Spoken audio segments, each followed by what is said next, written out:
Hi everyone, a very warm welcome to all of you to this episode of All Things Lean with your host Madhulika Rajahan. In our last episode, we talked about how to use the product life cycle. In today's episode, we will talk about the diffusion of innovation, strategies for adoption of products.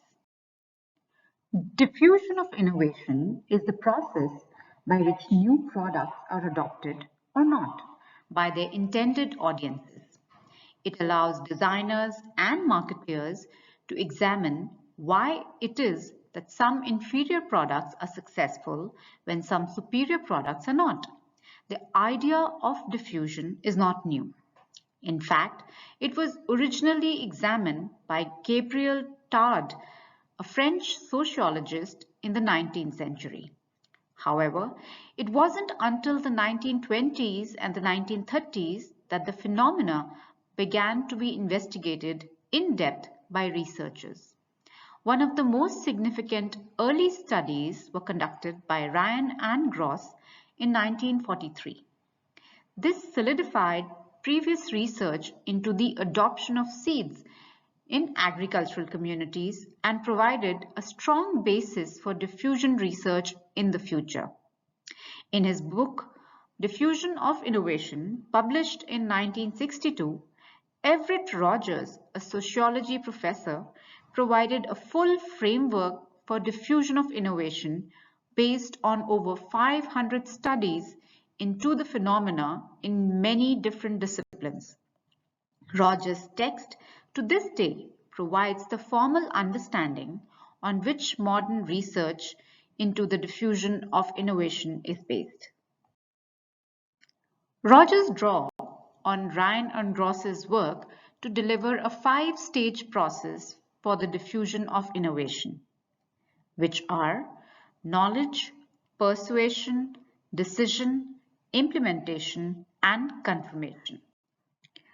Let's talk about each of the steps in a little more detail. The first step in the diffusion of innovation is knowledge.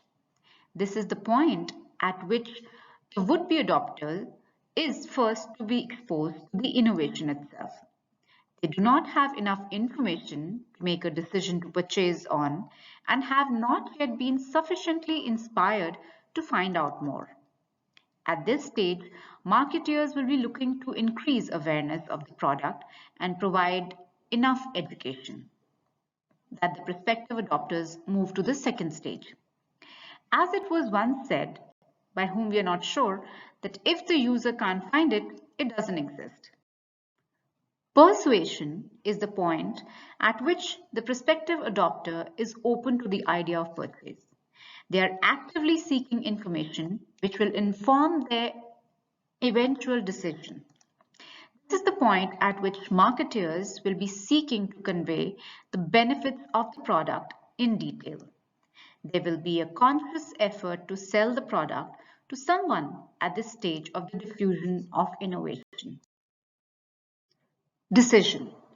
Eventually, the would-be adopters must make a decision. They will weigh upon the pros and cons of adoption and either accept the innovation or reject it. It is worth noting that this is the most opaque part of the process. Rogers cites this as the most difficult phase on which to acquire intelligence.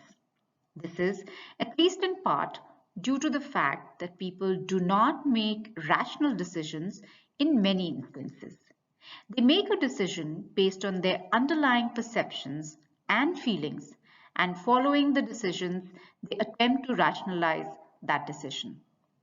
Thus, obtaining an understanding of the decision-making process is quite challenging.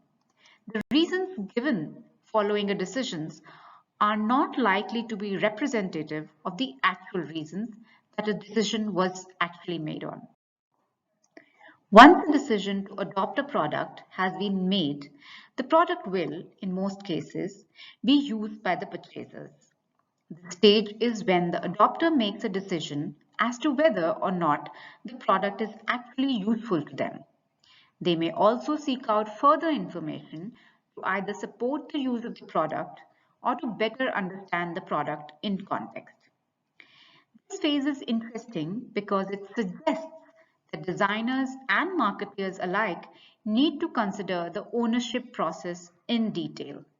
How can a user obtain useful information in the post-sale environment? The quality of the implementation and experience is going to be determined to a lesser or greater extent by the ease of access to the information and the quality of that information. The fourth step is that of implementation. This is the point at which the user evaluates their decision and decides whether they will keep using the product or abandon use of the product. This phase can only be ended by abandonment of a product, otherwise it is continual. For example, you may buy a new car today. You are highly likely to keep using the car for a number of years. Eventually, however, you will probably sell the car or buy a new one. This phase will normally involve a personal examination of the product and also a social one. The users will seek confirmation from the peers, colleagues, friends, etc. It is worth noting that adoption is the process by which a user begins and continues to use a product. Diffusion is a measure of the rate of adoption. It considers the relationship not just between any given user and a product, but the relationship between all users, each other, and the product. Rogers' diffusion studies offered some interesting advice for driving the rate of diffusion, including examining the social network. It is worth noting that Rogers wasn't talking about Facebook or LinkedIn here, though the idea applies in a similar way in digital networks, but rather to real-life social networks, and finding highly respected individuals and working with them to create a desire for an innovation. Determining a representative group of desired users and injecting the innovation into that group to gain positive feedback, case studies, etc., to help make the decision-making process easier for other would-be early adopters. Diffusion recognizes that adoption is not an isolated process, but rather one which is influenced heavily by other members of the adoption cycle. Failure of a product to diffuse within a market does not always mean that there is a flaw in the product. It may mean that the product has failed due to competition from other innovators or simply because of lack of awareness or knowledge. In this case, Roger cites a village called Las Molinas in Peru. This place of poverty had high rates of disease. Villagers did not understand the relationship between cleanliness and their own health. This should have been easy to address. The residents had the resources to devote to hygiene and thus just required education. A campaign team arrived to provide that help.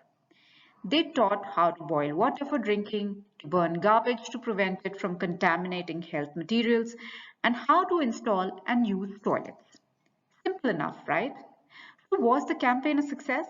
In fact, no. The educational efforts were confused by the local people. Their impression was, for example, that boiled water was only something that sick people needed. Thus, a social stigma developed regarding the consumption of boiled water, if it were healthy. The lesson from Peru is that it is important to examine the effectiveness of communication as part of a diffusion strategy. If the message isn't understood within a social group, the wrong message may spread quickly and impede the adoption or prevent it altogether. The diffusion of adoption is important to marketers and designers because it considers adoption in a context of a large social system. The aim is not just to support an individual through the adoption process, but rather a community through that process. Understanding each step in the diffusion of adoption allows you to creatively examine how you might influence people at each stage, including the final stage of confirmation, where a user may begin to influence others in their purchasing decisions too. With this, we come to an end to this episode of All Things Lean. Don't forget to like and subscribe and comment in the comment section on what you'd like to hear more. Until next time, this is your host, Madhulika Rajahan, signing off. Have a wonderful day ahead.